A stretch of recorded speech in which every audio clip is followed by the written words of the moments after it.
The 2024 All-State Sugar Bowl has been postponed as a result of this terror attack until tomorrow.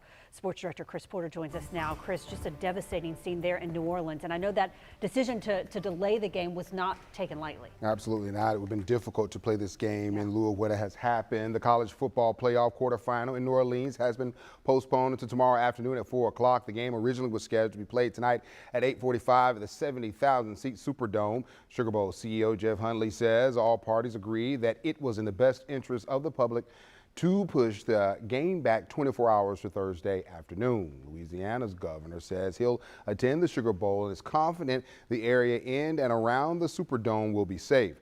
Now, there are a lot of Georgia and Notre Dame fans in the Big Easy for the now postponed Sugar Bowl. That includes the president of the Jacksonville Bulldog Club, the largest Bulldog club in the nation. Our Zach Wilcox continues our team coverage. He spoke with the Bulldog Club president today, and he says he was in the area of the attack just minutes before it happened. The president of the Jacksonville Bulldog Club told me that he turned in just before the attack, but he woke up to calls and texts from just about everyone that he knew, trying to make sure that he was okay. He said initially he thought it was his alarm going off because there were just so many, which really drove home just how much of a close call it was.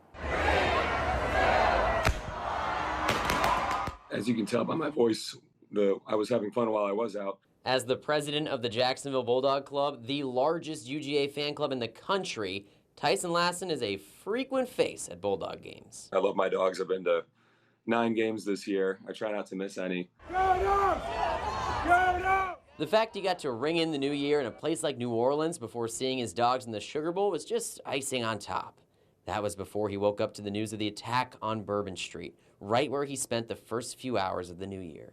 Needed to get away from the big crowd to get to an Uber or get to a place where our Uber could find us. So we actually crossed the intersection of Bourbon and Canal about 15-20 minutes before it happened. Lassen says his plan was to walk his wife to the Uber, then head back out to stretch the night out a little longer. I would have walked her and dropped her off at Uber and turned around. We would have been right there in it. So I'm glad we left when we did.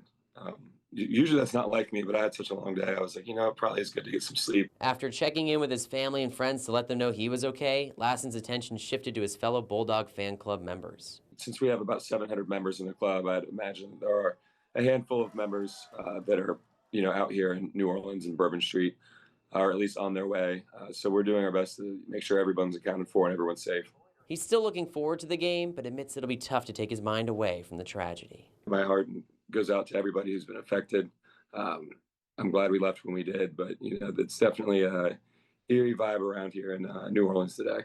We found out that the game had been postponed after I interviewed Lassen, so I reached back out to him just to see if he's still planning on going. He said he's trying to figure that out right now, if he's going to be able to stick around long enough to go to the game, but he said it's hard to complain about a spoiled vacation when so many lives were lost. In downtown, Zach Wilcox, First Coast News, on your side.